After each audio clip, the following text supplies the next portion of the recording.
Hey everybody, thank you so much for tuning in another episode of my show, William Wallace for America. As you know, I am William Wallace, and with me today is Shawn Wilson. Shawn, thank you so much for being on today. I really appreciate it. Thank you for having me. I'm pretty excited. It's going to be good. Well, I think our audience is going to be excited today watching this video because I think they're going to hear a lot of things that I've been talking about lately, like freedom, liberty, and maybe even some fiscal responsibility. Yeah, man. You know, and what our elected officials are doing and even not doing that I think is important to point out. Absolutely, man. And everything. So, Shawn, let's catch some people up who may not know about you. They might not know about your previous publication and the publication you got now. Yeah. You know, and what was your previous publication? Yeah, so it used to be called the Bayou Insider, and it came from it's an idea that came from a blog that we put together. Started in 2015, and really it was going to be a travel blog, tourism, promote Louisiana. There's a longer story to that, but started it in 2015. Had some health issues and ended up changing it and taking it down. And then in 2019, I resurrected it and brought it back with a more goal of going towards, hey, let's hold some of these officials accountable. I'm tired of what we're seeing. They're running amok. This is before the pandemic. This is before the craziness. I was still frustrated, right? And so we put a newspaper together, a website together that was to essentially hold elected officials accountable for what they're doing, abiding by the Constitution, the Bill of Rights. They were doing it before coronavirus kind of uncovered it, right? Right, absolutely. Kind of exposed some of what they're doing. Yeah, and we hit a big story with some election fraud in A-Meet with a city council member. We broke that story and then just started growing from there. And then we started having a bigger presence, not just here locally in South Louisiana, but Florida, Arkansas, Oklahoma, Texas. So we've rebranded to what's called the Liberty Bell now, and it's more national of some of the things, but also with a local feel. We're partnering with activists in different states, highlighting them, talking about them, dealing with different politicians. We're working on a recall effort with some folks in a certain part of the country. I can't mention right yet, but to really, expose corrupt politicians, educate people on their liberties. Because what I've found is a lot of people they believe in liberty, they believe in freedom, but they don't know the foundation upon which that was built. And so we talk a lot about that, and we talk about why it's important for you to know your liberties, because if you don't know them, and you're taking them from them, you don't know it. So you started out with freedom and liberty in your heart when you started the Bayou Insider, and it was kind of something you've always had in your heart, but the Bayou Insider maybe wasn't really getting where you needed to, or it wasn't a way to kind of be a vent, or an outlet, or express your liberty, freedom feelings. Yeah. It was more of kind of a local flair. And is that why you rebranded it to the Liberty Bell? Yeah, I've been involved in politics for 20 years. I helped on a couple presidential campaigns, governorship around the country. I've been involved, and I love my country. Right. Heritage goes back to the Pilgrims, and for me, it's the Mayflower compound. Mayflower, yeah. Off camera, he told me. I remember you telling me the story. And so, for me, it's in my blood, right? And for me, it's been a big deal of how do we promote the ideals that the founders built this nation on, because they're the foundation. And one of the things that really happened for me, 2021, in the middle of the pandemic, my family was out on a vacation. I stayed home, and I was just praying. This is January 2021, and I felt like God was directing me toward the scripture verse in 2 Chronicles chapter 22. It's about King Josiah. King Josiah was this righteous king, hadn't had a righteous king in Israel for like 200 years. And he finds the book of the law, which is essentially Israel's constitution, reads it and realizing, oh my gosh, we're not even close to this. We're in trouble. So he brings this before the people. They institute all kinds of national reforms, return back to the constitution that God had given them. And national awakening took place. And I felt like God really spoke to me about pointing people back to the foundations which our country is built on, which just happens to be the same thing. Wow. God's word. God's, the founders, deeply religious men who believed in God's word. believed in liberty and freedom. And so American history has been my theme for forever. I've studied it forever, but really what we were doing was to promote what the founders believed and what they said about liberty and freedom. Yeah. And so, we went from a regional feel to more of a broader feel to appeal to more people. We were already seeing it. I mean, we were in Dallas, Texas. We were in Hot Springs, Arkansas. We're on the Gulf Coast of Florida. We're around in Oklahoma. And so people were wanting the content we were creating. And I was like, it'd be better if we became more a feeling towards liberty, right? The Bayou Insider is a great brand, man. I loved it. It was my child. Bayou Insider. It's got that home feel. Yeah, right. Yeah. And so some of my business partners and I got together and we were just like, what can we do? And we were batting some ideas around.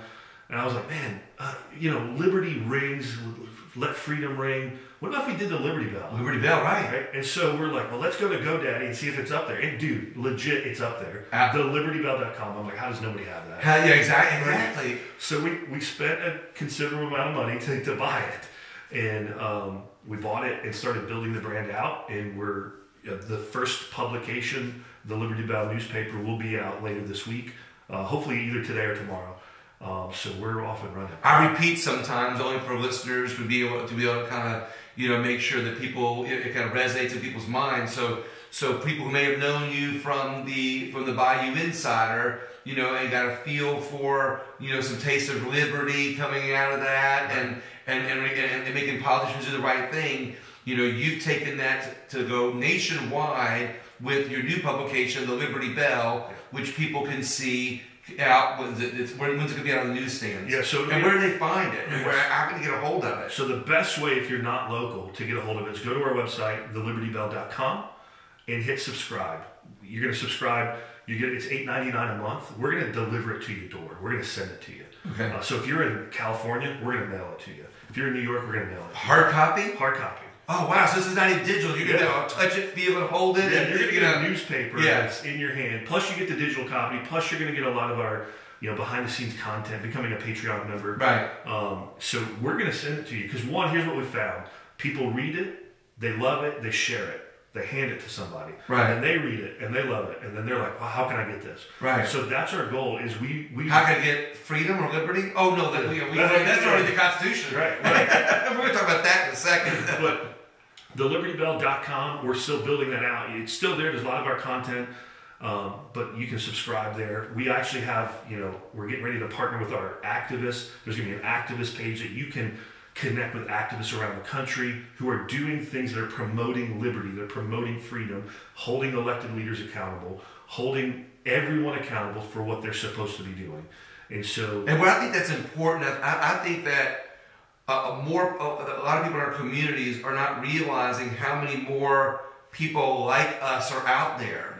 Yeah. And oftentimes they go, oh, that's those conspiracy people, that's those other people, but under their breath they're kind of like, well, I kind of agree with that, but they don't want to. They feel like they're alone. And so your magazine, your publication, is not only going to talk about freedom and liberty, but it's going to show people where other people like them are. And a lot of people don't realize this either, but like when you talk about freedom and liberty, Constitution, American history, a lot of people don't realize that our country, when we went to the American Revolution, when we broke away from England, a lot of people realize that it was only a small, less than 10% of our country wanted that. Yep. So imagine, if you will, that smaller percentage of people not realizing that their neighbor or who might be on their side wanting to break away from England. Now, at least with media, we know there's more of us, but we don't realize how many more of them that we are, and they don't realize where to find them. And your publication's going to do that. Yeah, one of the things kind of the best thing that I've found, the most encouraging thing I've found from doing this, is hearing people say, "I've always thought this way, but I thought I was by myself. I thought I was in the minority." And really, I think we're the majority. I think we're the majority overwhelmingly. And what has happened is the progressives, the left, the tyrants, they control all of media. They control all of the things that dictate the conversation. Right. Well, what we've been able to do is, we're not going to let you do that anymore. Right. And so one of the reasons we do have a hard copy presentation with a newspaper is because you can't cancel a newspaper. I can send it to you. I can print it up no matter what. Oh, that's and right. So, if we get canceled off social media, if we get canceled on our YouTube or even our website. You still have a mailing list, mailing it out. Mailing list, we can mail it out. And we can still, guerrilla market to the nation. So we're pretty excited about it. I love this. So what's one of your best articles coming up in this next publication that people will love the most about freedom and liberty, or what's your hottest? One of the couple were the headline article is the liberty principles that are going to save America. What are those principles? And I'm a really big follower of a book called The 5,000-Year Leap. It's one of my favorite political books ever. And it's really short, and it's essentially the 28 principles that the founders used to establish our country. And it should be in every high school, every middle school, every college American history course. And it is fantastic. But we're going to highlight that for the next 12 months, a couple principles every issue. On top of that, we actually have an economist that writes for us every publication, who talks about the economy, talks about the Fed, talks about economic policy and why it's important to be, liberty-minded in this, and what's the damage that's being caused by, the people in Washington who are essentially just destroying our monetary, policy and everything. He talks about it, and he does not pull punches. So you heard me talk about that in one of my presentations that I did on it's key, man. To a podcast. People don't realize that that they think of freedom and liberty being under attack, just by the Constitution, but I don't think people realize that the monetary, attack is an attack on our freedoms, and this national debt that they keep increasing, right now. I mean, they've increased our national debt, more in the last 10 years than they did in the previous 200 years. It's unbelievable. And I don't think people are really seeing that as an attack on freedom, because what happens, in my opinion, in the next, hopefully it gets pushed down the road, this is one time when you want the can kicked down the road, is in our national debt, but in the next generation, this national debt's going to catch up with us. Mm-hmm. And the price is going to be our freedoms. Yeah. And our grandchildren's freedoms. Well, that's the thing is, that's what our economist, his name's Angelo Monaco, and he says you can't have liberty without economic liberty. And the reason is that, man, you have to be able to use your dollar to be able to buy the essentials, right? It's important. And if the policy, think about this, when we were kids, you could go to the store for $20 and you could buy a lot. Right. I have 5 kids. I go to the store and buy $20 worth of stuff. It's pretty much bread and milk. Right. That's it. Right. And why is it? And my kids, we have them reading some of the Tuttle Twin stuff and the different kind of educational materials on libertarianism and conservatism now, so that when they're my age, they understand, look, we need to deal, because hopefully they won't have to deal with it. Right. Hopefully we get to right. do it. But this whole idea that take for example this, I saw this the other day.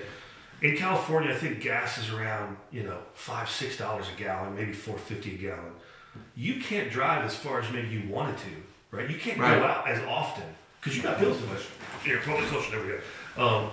You can't go and do the things maybe you could before. I have a minivan, right? It costs me $65 to fill a minivan up. I paid $71 to fill up my car yesterday. So on average, when gas was, $1.48 2 years ago or whatever it was, I could put $20 in and I have a full tank of gas, 22 maybe. Well, if it's 60, all of the rest of that is money you're not paying for groceries. Not paying for groceries, not going out to eat. I'm not stimulating the economy. Right. I can't buy my kids a new baseball bat. Yeah. I can't do these things. And this is all government that's doing it. That's what I talked about the other day in my podcast that people will be able to see pretty soon. And we have to hold these guys accountable. Yeah. They're not doing what they're supposed to be doing. Inflation is, and I'm not an economist, but from basic just looking at things and hearing other economists, most inflation is caused by bad economic policy of elected officials. I always like to say is they like to run on cover, but they don't like to run on green cover. That's true. They try to get elected by using colors and narratives, But the real color that we need to be focusing on is green, because everybody can unite on green. And at the end of the day, think about it. 2 generations from now, what are our kids going to be able to do? Right? I mean, like, why are we putting up with it? Because we have to? No, we don't have to. We can hold these guys accountable, and if they're not going to abide by their constitutional requirements, we got to get them out. And the good thing about this, like you're talking about, is, and especially with your new magazine, The Liberty Bell, is you're bringing people together peacefully. And I think a lot of people don't realize that when we say we don't have to take this, or we say we can hold them accountable, we say things like that, we mean peacefully. Sure, absolutely. And the more people that we bring together on these platforms peacefully, the more people there are showing up peacefully in numbers to make elected officials go, oh, wait. We're going to have to do what the Constitution says, or we're going to have to do what the people expect us to do. And as a result, we get the results that we get the things, policies that we need to actually lower costs. And people think that inflation is necessary. People think that inflation just comes with age, or people think that inflation just comes because as you go in the future, prices are increased. When that's not the case, when you let capitalism work through a freedom and liberty-minded market, there's more competition. Businesses can operate more efficiently with less government tape, and the prices can come down. And people can still make a lot of money and do well because the price of goods come down. That's exactly right. One of the things I said, so you bring up a great point about peace. I believe liberty is the unifying message, right? When I worked on the Ron Paul campaign here locally back in 2008, 2012, and I saw people, black, white, Hispanic, straight, gay, Jewish, Christian, Muslim, men, women, all over the board, come together to support a guy that talked about liberty. And we disagreed on a few things, maybe on 40 or 50% of things. Right. But ultimately, we were able to rally around a message. And I think liberty is the unifying message that if you want to unite the country, get rid of the race narratives, the gender narratives, the economic, social narratives, all of those things. People just want to do a couple things. They want to be free. They want to raise their family. Right. They want to own a piece of property and be able to pay their bills. That's it. Buy dirt. Yeah, buy dirt. That's it. Yeah. And what happens is all the red tape, all of this stuff comes in, and really they can't. And I think about it for example, the stimulus package backed a couple, with the coronavirus. They're $1,200 essentially per family or whatever it was. I can't remember. Right. Well, you could just immediately the government could right now give essentially every single person who works by eliminating the income tax. On average, $500 to $600 per paycheck is taken out, or maybe $300 to $500. So you're talking anywhere from, let's say it's $500 just for easy numbers per paycheck. You get paid twice a month. That's $1,000. That's $12,000 raise a year. Who couldn't do that? Exactly. Like your business. So let's talk about the necessary needs of government. How do you fund government? I'm asking. I know the answer, but for our listeners, how do you fund government? If you don't have an income tax. Here's my thing: is like the less government we need to fund, the better. Right. So I think we need to be real. Take for example, I have a large family. I have 5 kids. Me and my wife have 5 kids. If we don't have enough money at the end of the month, it means we need to stop spending somewhere. Right. We can't go out and eat as much, right? I'm dropping $70 to go out to eat, right? That's McDonald's. Yeah, that's McDonald's. And so, what do? Well, maybe we need to be honest there's some things in government we don't need, okay? Let's get rid of them. Right. And people are like, well, what? Huh? Do we need the Department of Education telling us everything we need to do? Nope. No, we don't. We don't need the IRS. There's not one American on this planet that likes the IRS, right? So why do we need them? Get rid of them. Well, who's going to do our taxes? We can figure that out. If they had a flat tax, national sales tax, I always say this. I don't like the idea of the IRS breathing down our throats. Every time we spend $600 now, we got to report that kind of thing.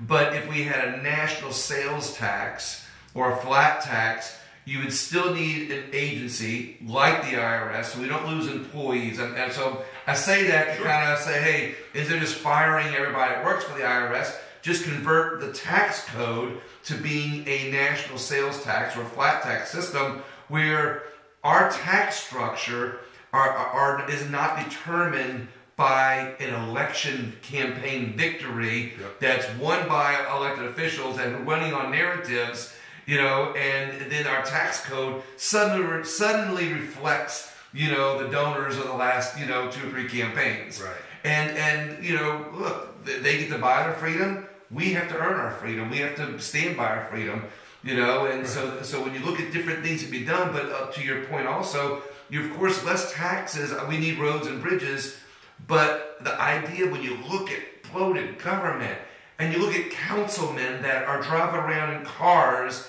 paid for by our tax dollars, our founding fathers, didn't look for government jobs. They said, look, you're going to go do your duty for your country or your towns, and you're going to come back home and farm. Yep. You had to actually work. Yep. And while that's old school thinking, I mean, when you look at government now, look, in the area where I live, they're talking about adding another department of health, kind of like that's an exact replica of the one that Louisiana has. And when I look at that, I go, wait a minute, why do we need more government? We've already got the Department of Health in Louisiana.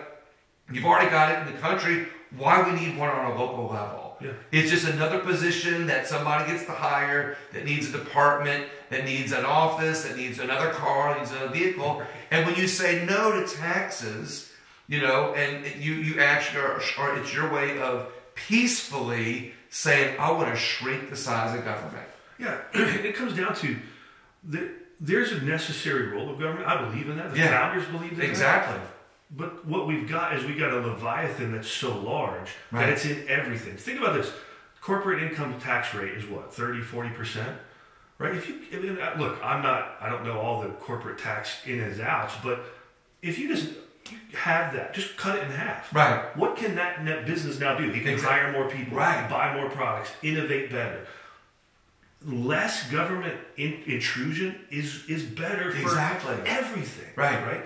And so my desire isn't to, look, I'm not a big fan of a lot of the people in D.C. I love going to D.C. History and all that. Just came back from D.C. I was just there. And so there's a role for government. We have a Constitution that says that. The founders believe that. But it's limited to what the Constitution says. And that's where, culturally, I was a youth pastor for a while, been in ministry for, several years on and off, where we have to start really looking at ourselves in every facet and going, what is my duty here, right? What is my duty to help, because what are we going to do with all the poor people and how are we going to take care of them? Okay, I agree, right? I agree. We should have something that helps that. This is where churches are involved. This is where nonprofits can make. I say the same thing. Nonprofits are the answer to society. And what we've done is we've essentially had daddy government say, hey, you take care of it, and we won't think about it. And then we get mad when they're like, well, you got to pay up because it costs money to do this. And I understand that. Right. Look, it costs money to run my house, a lot of it. And so I understand but the breakdown isn't, if we got rid of that, someone should pick up the ball, right? Right. Pick up the ball and run with it. Right. And so it's going to require our fellow Americans to be creative and innovative and take risks. Look, it's cost me money to start this company. It's cost a lot of money. Right. My wife was not too happy when I swiped that card, and we started dealing with some of that. And but to understand that liberty is so important, and liberty across the board for all people. Right. Because when people are free to create, to think, to wrestle with, they do things that are amazing. Right. Now, think about it. I was in D.C. a couple months ago. We saw the Wright brothers' first airplane. I think there's 2 of them. There's one in D.C., one in wherever they're from. I can't remember off the top of my head. We were in the Air and Space Museum. So you see that, and then you go down, and there's a space shuttle. And we landed on the moon not less than 70 years later. Exactly. That hadn't happened before. Right. Getting government out of the way is huge to families, to churches, to businesses, to everything. And over the years, it's happened little by little. It's not that there's been one dictator who's come in and said, oh, we're going to take over. but it's been little by little that the government, has grown, like this Leviathan that you refer to, as I refer to as a gluttonous beast that only gets larger, that it's happened over time, and we're not going to correct it and have a revolution all at once and get rid of it, but peacefully we can chip away at it slowly, and if we get more liberty-minded people and using publications like the Liberty Bell, or using things like my program, where we can slowly teach people how to chip away at it and say, no, we don't need that teacher pay raise. And I'm all about paying teachers more, but we've taught people that taxing us to get more government, to get more programs is the right thing to do to help our economy, when the reality is less taxes, starving the beast, and putting that creativity back, or putting that responsibility back on the individual,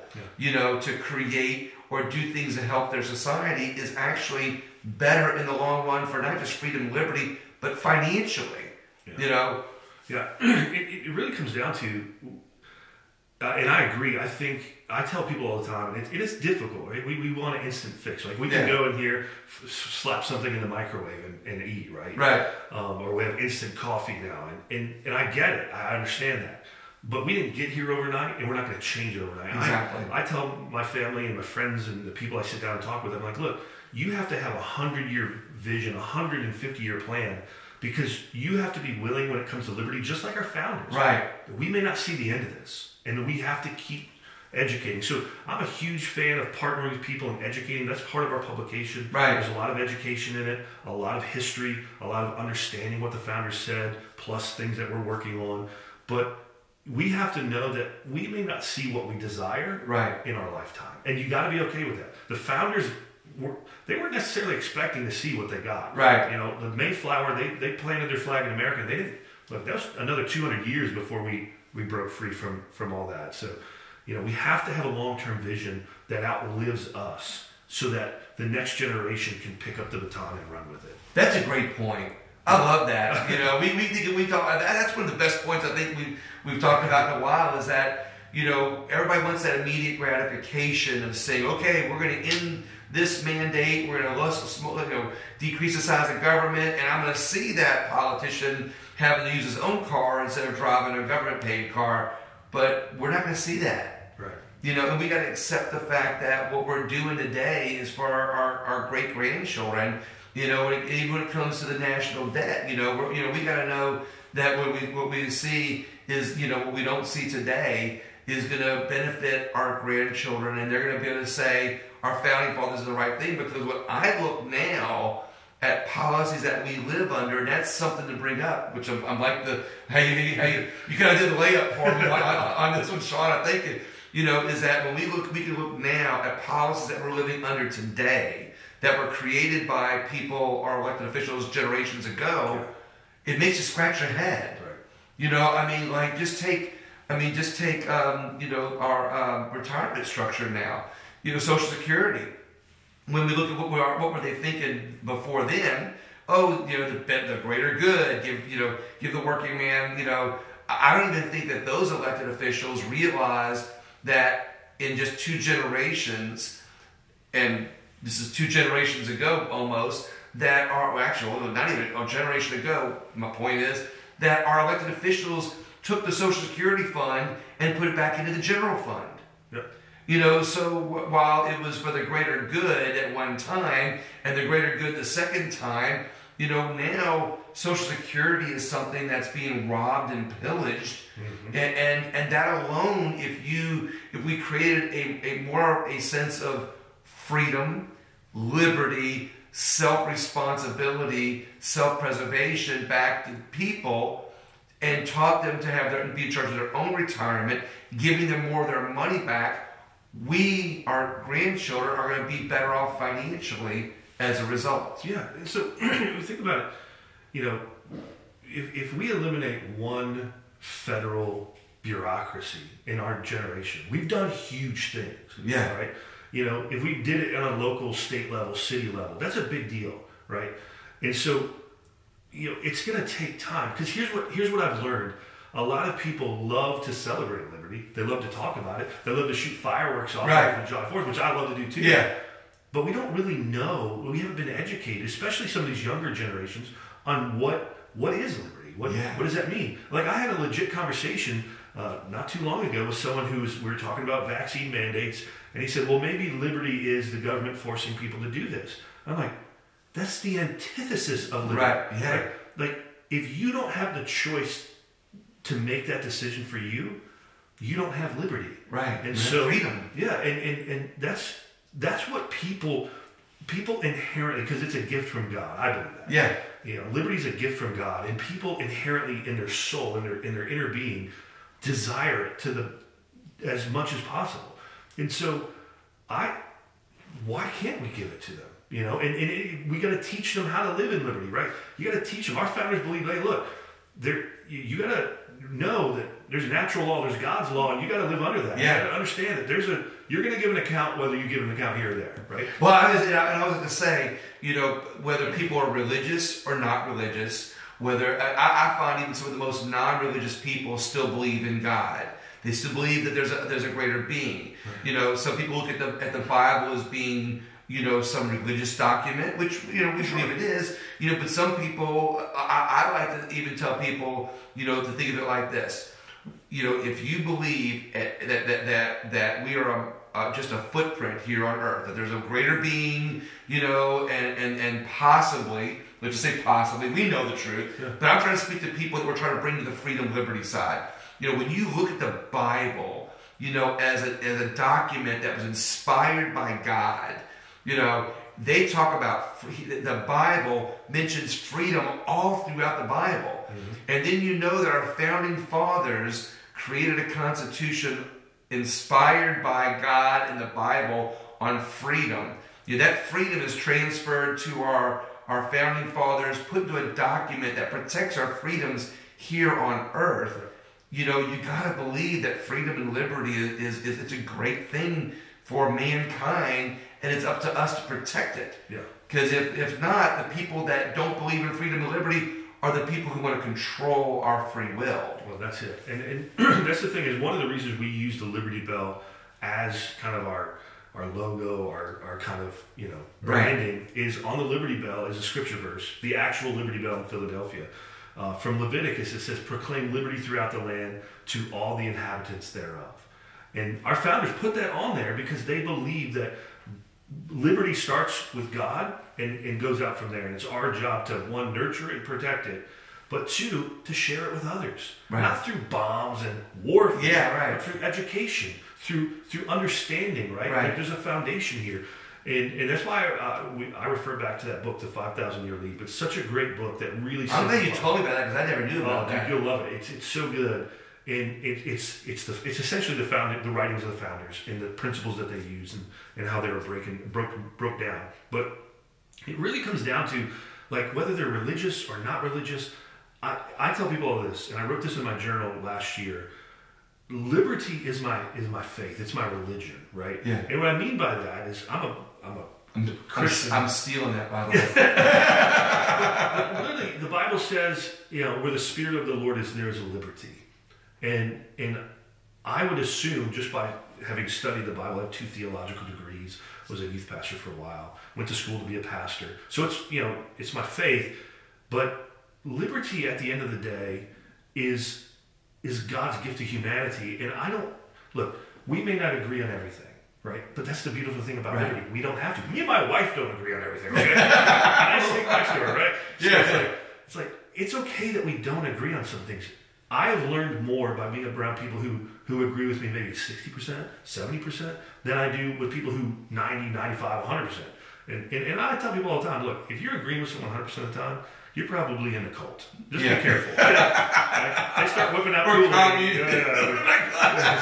Here's a Kool-Aid. Yeah, right. So it's good to have other voices that you can bounce ideas off, that can sharpen those ideas. Well, you have voices. Yeah, you never know. But yeah, that helps people, one, to figure out what they do believe about liberty, but two, allow for people to, hey, look, you go do you. As long as you're not... I say the same thing. It's like, you know, people think that freedom and liberty has to be the freedom and liberty that you agree on. Right. You know, but I always tell people, like, there are a lot of freedoms and liberties that I don't agree with. That I respect that person's freedom. You know, I would like to think that they might make better choices, you know, if I don't agree with their freedoms and liberties. But if we all unite on freedom, then we all get together and we get less bill. You know, if we all agree on freedom, then and we try to find what we can agree on, we get smaller bills in Congress. That's what I was going to say. You know, right now Congress bills get so huge because they bring all these narratives into it. You know, like, oh, you don't agree with me here, I'll bring your narrative in. Well, if you agree just what we agree on, you know, we stand more united. And back to the Bible and the Constitution, I believe that freedom is sewn into the fabric of our DNA. And that's why people crave it. You know, and true people who agree on freedom don't fight each other on the freedoms that they don't agree with. Right. You know, we just accept it. Yeah. You know, and live a more free life. Well, that's the thing is really freedom and liberty. At the end of the day, is being willing to fight for someone's liberty that you disagree with. Yeah. Right? And so I tell people all the time, it's like, look, you know, what people do in the privacy of their home, outside of hurting somebody, forcing them against their will to do something. Right, exactly. I'm good. You know, if you're going to take someone else's liberty, then I have a problem. But like, we'll bring it to current day. I'm not getting the vaccine, right? I haven't gotten it. Right. But I have no problem with people who want to get it. Exactly. Go for it. You do you. I know me. Right. Yeah. You do it. Like, and look, I don't know what your doctor has told you. So my doctor has instructed me in a way that's different than yours. Right. But don't. I would be just as mad as if our side was saying, look, you're not going to get it. You have no right to get it. Yeah. Like, no, guys, let them. If they want to get it, let them get it. And that's their choice, and let them wrestle with that. And I think a lot of times when it comes to liberty, people are afraid of consequences. So liberty, if you're going to be free, there's consequences, you know, right. of being free, right? And so people are like, I don't know if I want to deal with that. And liberty can be scary. Oh, yeah, really, yeah. Exactly. But ultimately, when you have a society that's built on, well, you know, that guy likes guns, but I don't, and, you know, if he's good, right? I don't need them, but he's got 10,000 of them, right? That's fine with me, right? That's the beauty of it, right? We'll fight to the death for someone for the things I disagree with that they can do, right? Right. And on their freedom and liberty that they choose to live. And what we have is a culture that divides us over the things we disagree with, right? Well, you don't agree with the vaccine, then you should not be allowed to go to the supermarket. Like, you should be in public. Right. How dare you? Nothing but the greater good. I'm like, if I get sick, I'll stay home. Right. Right. Look, I want to stay home if I can. I need a break. I want to sit in front of that. So it's like, look, maybe I want to be out here getting the virus, right? Yeah. But no, it's like, if we came together and had these kind of conversations about, hey, what do you think? Oh, I disagree. Okay, why? Let's wrestle with them. Right. We have talking heads on the media over here, politicians over here screaming at us. What we all probably need to do is sit down over a nice dinner and talk. Yeah. And that's what I found is when I get around people who have different ideas and we get to talking, what I found, even the people that I'm like, initially like, there's nothing that they agree on with me. Yeah. Right? I find we agree on 60, 70, 75%. Well, it's funny you say that, you know, because I don't know if I've told you the story or not, but when I started my show about 8 years ago, you know, I wanted to be the next right-wing conservative talk show host. I want to be the next guy going, hey, you know, this, you know, and repeating it. And I ran for office about 3 years ago. And I was the guy that knocked on every single door in my district. I literally ran for the legislature. I knocked on every single door in the district. And I listened to people. Now, I live in a community that looks a lot like me. Okay? And there's 2 main Catholic churches, and there's, you know, a couple Baptist churches in my community, and there's a couple other churches in my community, you know, and so it's pretty, it's a community where you would think that it's going to be one way. I'll leave it at that without going. And when I knocked on doors, and people started answering doors, I went, "You live here?" I'm kind of saying that. I didn't really say that, but I found that there were in my neighborhood that I thought were almost exactly like me or lived like me, there were gay people, there were gay couples, there were interracial couples, there was a surprising amount of people that didn't look like me. There were Democrats, there were very liberal-minded people, but I talked to all of them, and I listened.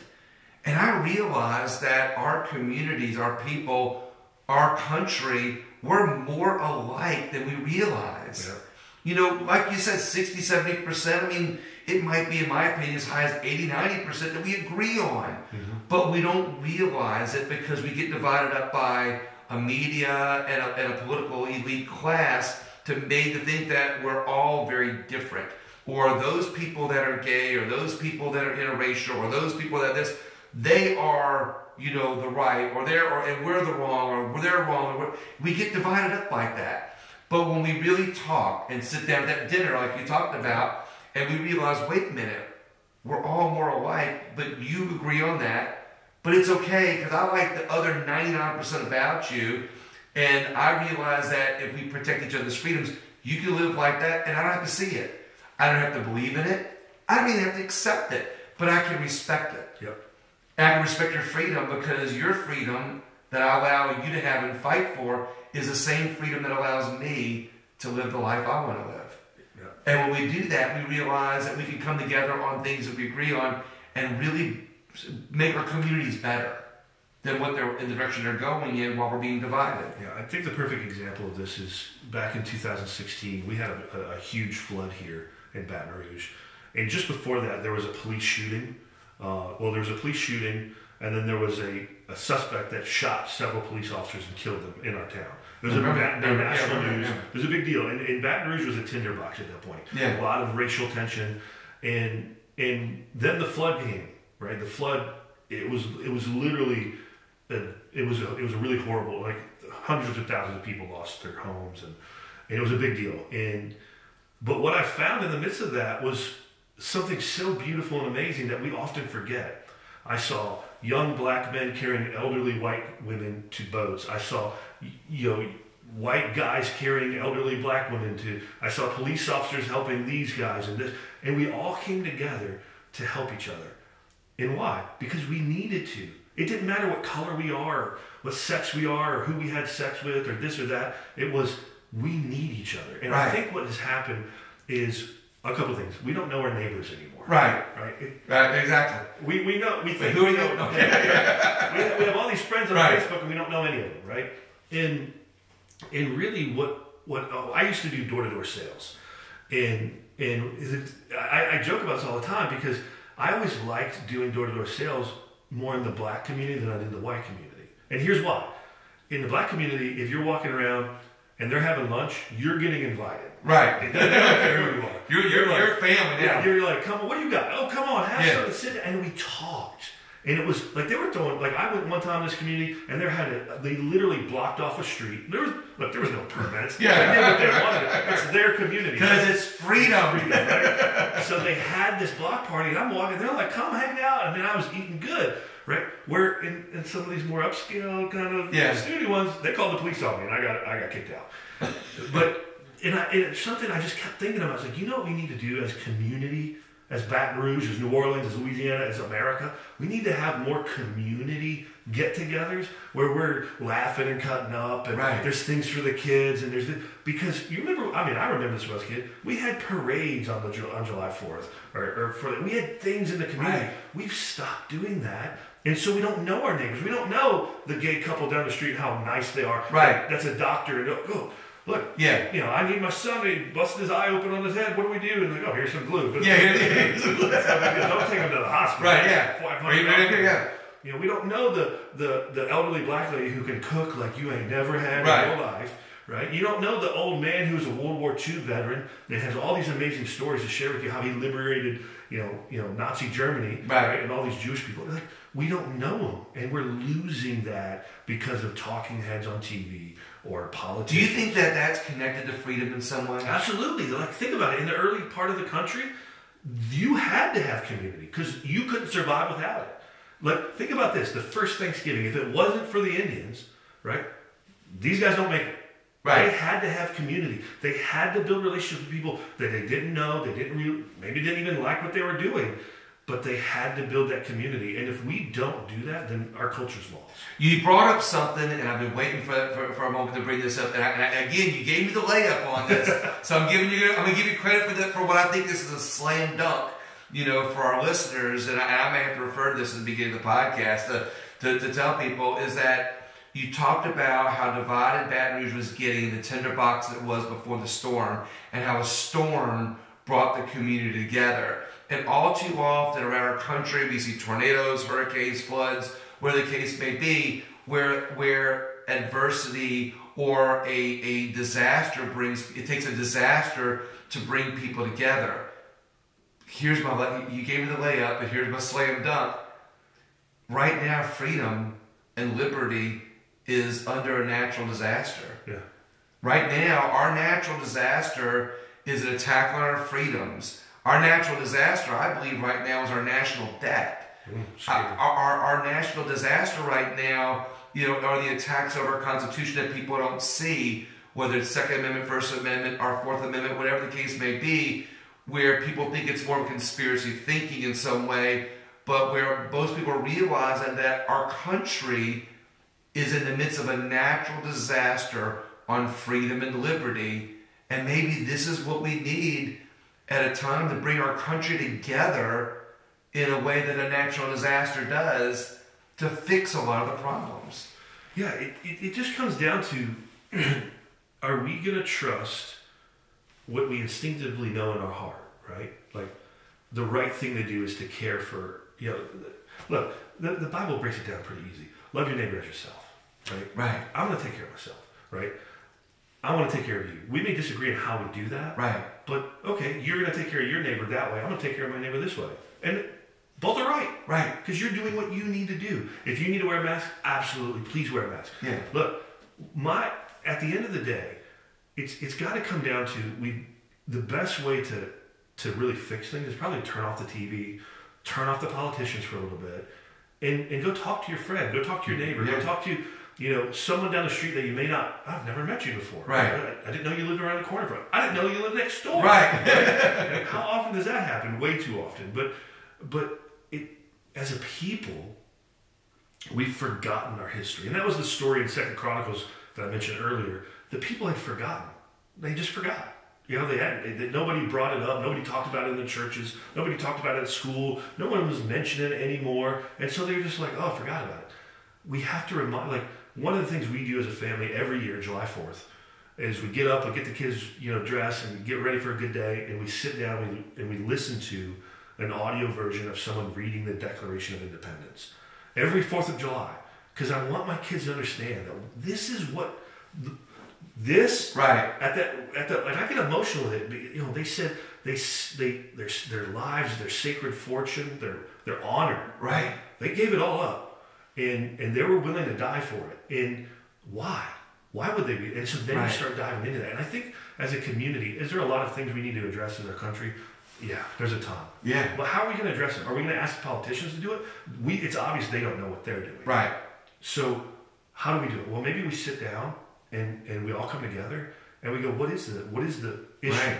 And then let's wrestle with it. Yeah. And let's talk about it. And not, some debates get heated, but that's okay, right? If our ultimate goal is, we need to fix this, how can we fix it? Every idea, they're used to it, and I can't remember who the business guy was, but he said in his business, every Monday morning they'd have an idea meeting, and they would, for 4 hours, they would write ideas, right? And they'd throw them on the table, and then they would pick out the ideas and talk about them, and if they were garbage, they threw them out. And they would narrow it down to 5 ideas that they would work on. What about if we did that as a community, as a country? Right. So what are the issues? Is it police brutality? Okay, what are some things we can do to fix that? Is it immorality? Okay, what can we do to fix that? Is it government spending? Okay, what can we do to fix it? Right. And wrestle with those questions as a community and not expect Donald Trump or Joe Biden or the next cool politician to have the answer. Because really the answer that we're looking for is, we need to look in the mirror. We're the answer. And that's what I always like to tell people is that, the best way to fix our country, isn't by electing the next cool politician. I'm kind of stealing that a little bit from you, but I always say, the best way to fix our country isn't to go after the national politics. The best way to fix our country is to start our own communities. Yep, absolutely. Because if if we make this community work, the communities around us are going to go, wow, they're doing something good.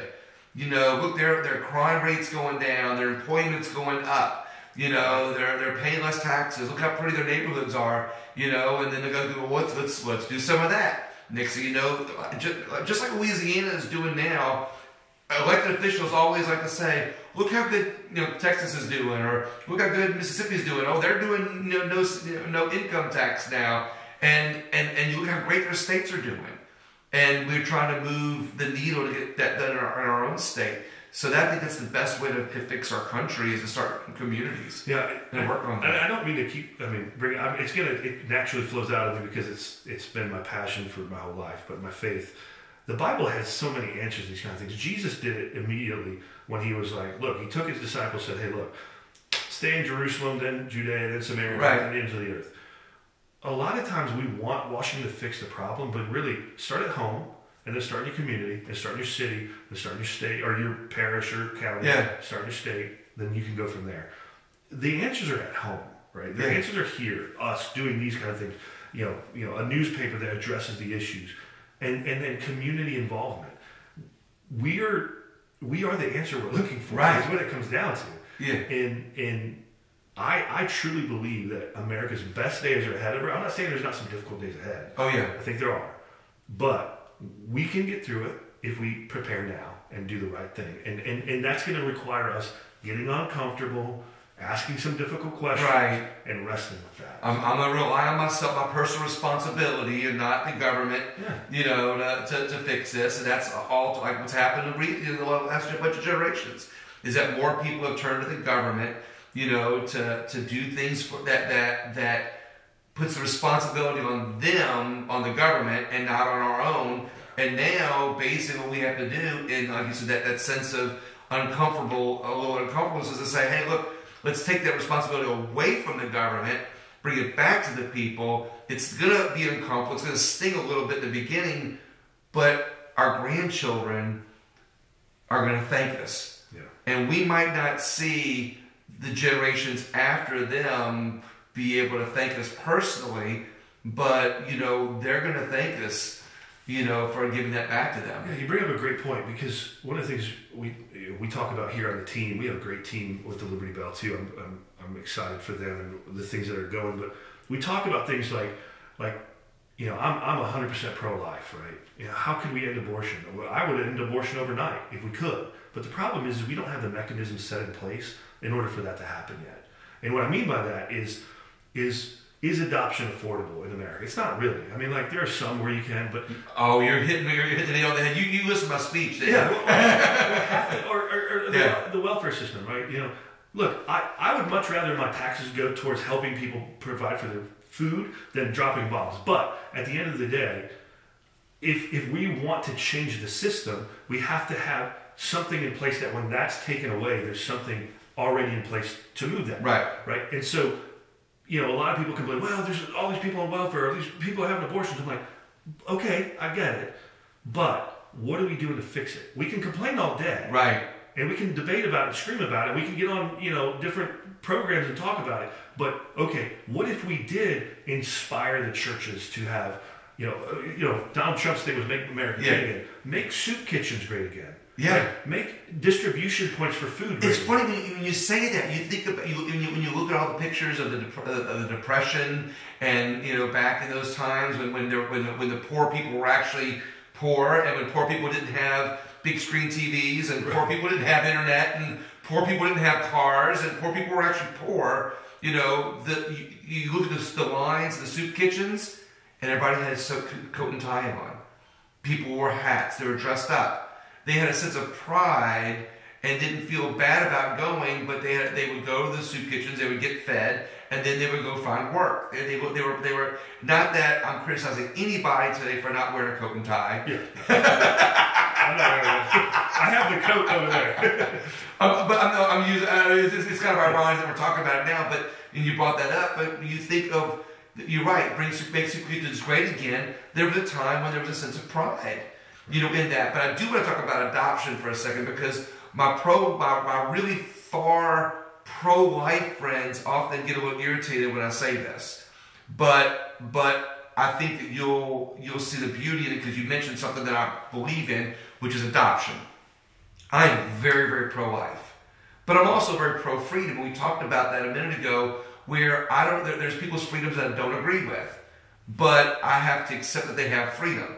And I don't see, and I would like to get beyond pro-choice as being a freedom or a liberty, but right now it is part of our freedoms and liberties. It's a part of a woman's right to choose that I don't agree with in a way that I'm pro-life. However, I have to respect the freedom and liberty. And what I tell my pro-life friends is, look, if we stop trying to end a freedom, which is be harder to change culture in our country right now, like you said, change the dynamics of what's going on in our country, but change it in a way that we talk about adoption. Right. We can save children. Right. And it's something that pro-choice people agree with. Yep. They agree on adoption. And if we made adoption more affordable, we made it easier in this country, then we save more babies in our country, and we don't have to end a freedom to do so. And we can expand life and liberty in our country just through adoption. Yep. And I tell my pro-life, the argument there. Because I understand the further step, but right now, if we just made adoption easier, it's something that everybody comes together on. It's finding that one thing that we unite on, without talking about your beliefs or our beliefs or whose beliefs, pro-choice beliefs, adoption. And more people agree on it, and we save children without even having to get into freedoms and liberties. Well, think about it too. You bring up a great point. If, let's say the government eliminates half of the corporate tax, right. On people, on business. And with that, they say, look, you can go find tax breaks other ways through donating to 501c3s. So someone sets a 501c3, sets up one that says, you know what, our main goal, look, we are 100% pro-life, but here's what we're going to do. And let's say a young mother comes in. Look, most abortions, we know are convenience or because they don't know what else to do, right? So what if we had a 501c3, a nonprofit that said, we're going to take care of the diapers, the food, the stuff for a year. Yeah. Or you're in high school, all through your high school and college, we're going to take care of that baby. Yeah. People are like, well, man, that would never work. We've never tried it, so how do we not know? If it doesn't work, great. You set up a nonprofit where somebody can help others, they're going to find a way to get it funded. They're going to make it work. You know, and I always say this, I say something very parallel. I say on adoption, I say, look, if we set up clinics around this country that were, people are spending thousands and collectively millions of dollars to go to foreign countries to adopt children. Yeah, lots of it. If those people funded 501c3s here to help mothers have a place to go, to be able to while they're in need, where they can go they can be taken care of. We can give women better care through clinics like this, and that woman can have her baby put up adoption if she chooses. That she can get counseling if she feels she needs it, and then you even get job placement. Where you get collectively people who want to adopt, fund these organizations, and help women in the process of a very hard time in their life, and get them jobs, get them apartments, get them living after they've had their child, and you help get them back on their feet. We've now helped women better. We've made another choice, and we've saved babies, and we haven't taken away anybody's freedom. Right. Exactly. And that's where we have to think outside the box and be willing to get uncomfortable with those kinds of things. And we can do that on anything. We can do it with poverty. We can do it with healthcare. We can do it with education. There's a lot of things that freedom and liberty really prevail on. Look, there's a guy, and I can't remember his name off the top of my head, who says, if we're going to spend money on education, let it follow the kid. Right? Right. It's homeschool or private school, let them do it. Yeah. So we got to set up those things.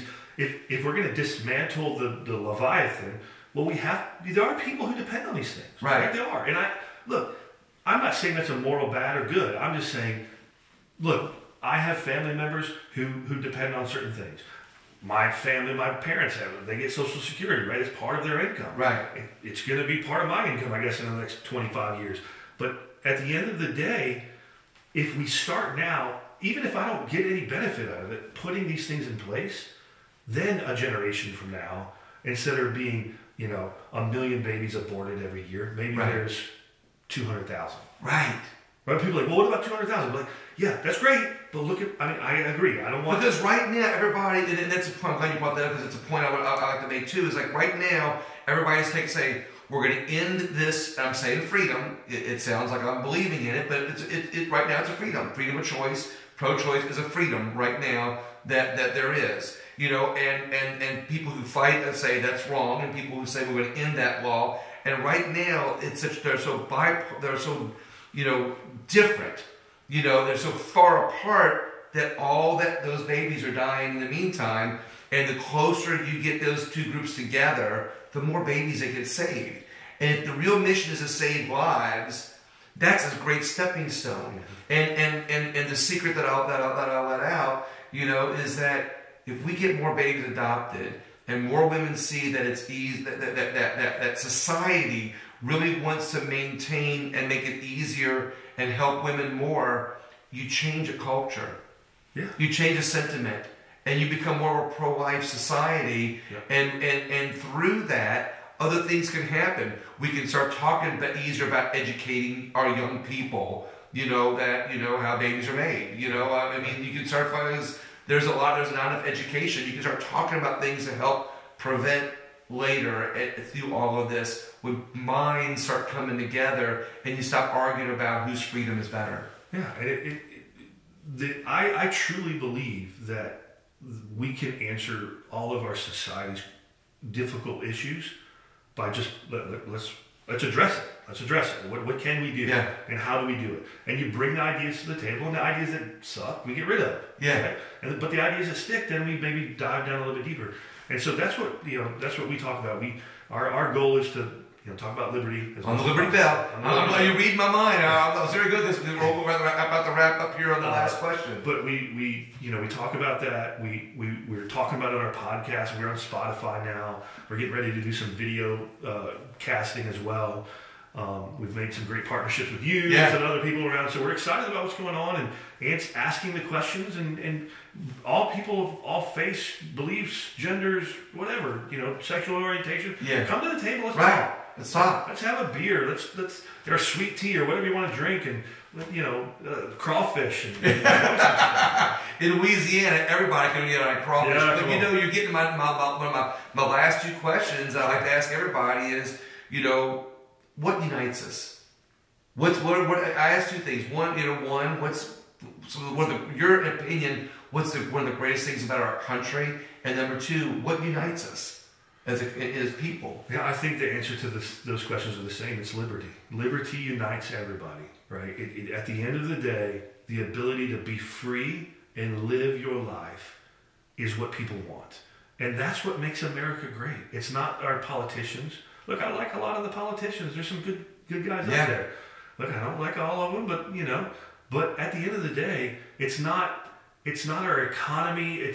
People don't swim oceans to come, because our economy's great. They come here because we're still free enough to be able to do things and make a living, and go from the shanties of Nicaragua to the mansions of Southern California in a generation, if not in a decade, man. Right. And so freedom. That's my rally cry. It's a rally cry. I scream liberty at all costs. Patrick Henry said, I want to live free or I want to die. Live free or die. I scream freedom and liberty even when I'm not wearing my face painted blue or have my I know, right? People, I love that, dude. That's such a great brand. That's the name I got. Yeah, people, that's the name I've got, and people often go, wait a minute, that's the guy? Oh, yeah. Yeah, dude, that's awesome. On that. Man, Shawn, I thank you very much for the time. Man. I appreciate it. I really appreciate it. I look forward to not only being a part of the Liberty Bell and supporting it any way I can, but let other people know about the Liberty Bell and talk about it more often. And I just think it's going to be a great new platform. I'm happy to see you launching it off. And everybody else, share the word on not only the Liberty Bell, but share the word on the podcast. And podcasts are becoming a way of not only free speech, but they're becoming a way to where people can't cancel you as much. And that's why I love your newspaper too. Share the podcast. Thank you everybody for tuning in. And as always, Liberty Bell, William Wallace for America. Like us and share us and have a great day.